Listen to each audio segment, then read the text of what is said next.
This is my passion. This is Ike's Outdoors.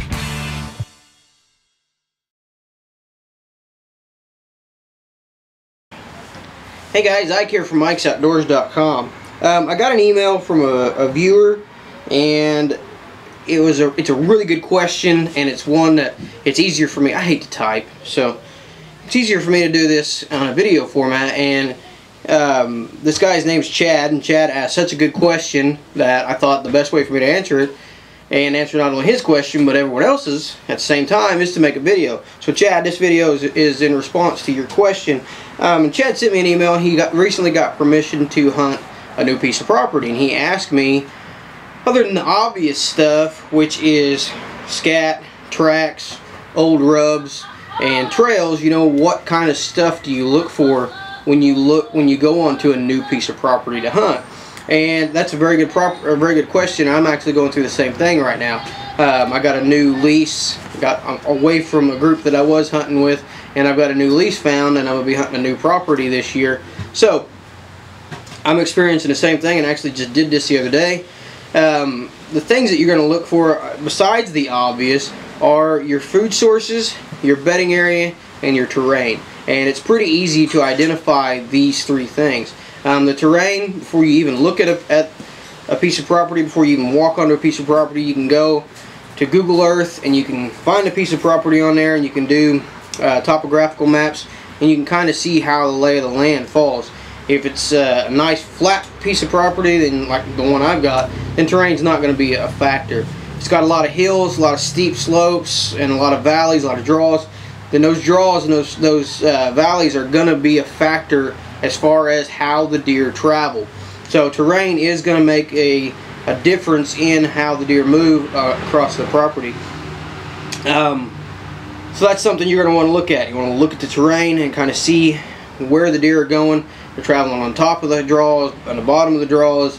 You know, most of the time they won't travel across, they'll travel with the draws. So you'll want to find those draws before you even go in, and kind of know where they're at, and use a topographical map to find that. Terrain is an influence, but to me it's of the three things that we're talking about, it's one of the smaller influences of the three.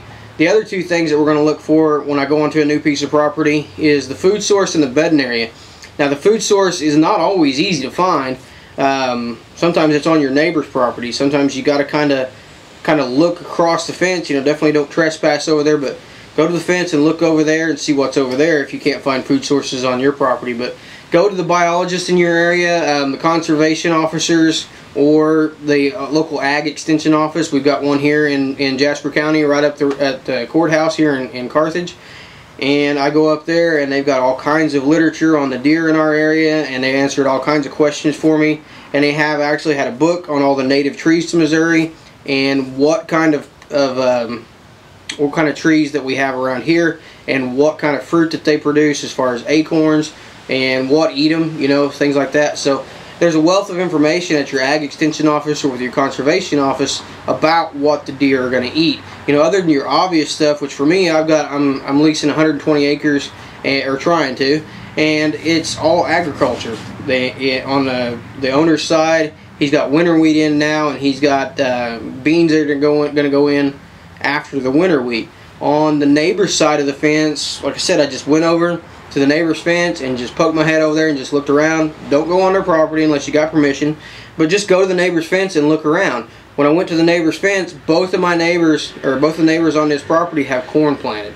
Not a lot, but they both got probably 5 to 20 acres of corn planted between the two of them. So they've got a food source there in the corn. And the other thing that they've got is one of the neighbors has got a couple of really big gardens going. He's an older gentleman, and probably retired, got nothing going except for the gardens. You know, that's kind of must be his hobby from looking at the size of them, because it must take a ton of time to maintain those things. But he's got 2 or 3 gardens growing there that are, each one of them got to be close to an acre big. So there's another food source for him. So we got not only the food source on my side, I got food source on my neighbor's side too, in vegetation and crops and things like that. Now the other thing you're going to look for is going to be your trees that are in the area. You're going to look for your acorn trees. You're going to try to identify the acorn trees. That's where the book that I got from my ag extension office is going to come in real handy, because there's some trees out there that I didn't know that deer would actually eat off of. But the preferred food for the deer in my area is acorns, and the preferred acorn is a white oak. So when I go onto a new property, I'm looking for every acorn tree that I can find. Now down in Oklahoma, almost every tree that we hunted was an acorn tree. Almost all of them in there were acorns. So if you got a situation like that where they're almost all acorns, identify which kind of acorns they are, and try to find the white oaks, because that's where the deer are really going to gravitate to and really going to go to when they are when the white oaks are dropping. Now for me, I have maybe 6 to 8 oak trees on the property that I'm trying to lease. All of them are pin oaks. So not necessarily the deer's favorite oak, but I didn't see a single white oak on there. And other than the vegetation, as far as what the farmer has planted and the corn and the gardens, that's going to be another food source for them. So I know when those acorns start dropping that I can go in there and I can hunt around those trees, and I'm probably going to see some deer in there. And I saw some obvious sign in there too around those trees and around the edges of the field as far as tracks go, beat down brush, trails, stuff like that. So I've identified the terrain, which for me is flat. I've identified the food source, which for me is just mostly going to be crops and things like that, and a few oak trees. Now the next thing that I'm going to look for is going to be a bedding area. The bedding area is going to be the thickest, nastiest stuff that you can get into. 90%, and this don't necessarily have to be just tall, just trees and stuff like that. This can be tall grass. I've seen deer on one of the properties that I used to hunt. There was Johnson grass that was head tall out there, and a deer would just go down there and lay down out there. There were briars and all kinds of stuff. It was about 40 acres of open. No one had taken care of it for a few years, and it was growing up wild. And the deer were just going right out there in that field and bedding down. So you're going to look for something that offers good protection to the deer, something that offers a lot of cover as far as vegetation, trees, stuff like that. You're also going to look for something, if that's where terrain comes in again. Deer will try to get up somewhere high in the morning when the thermals are working up, and they'll want to try to be somewhere down lower in the evening where the thermals are working down to them, so they can scent things that are coming to them.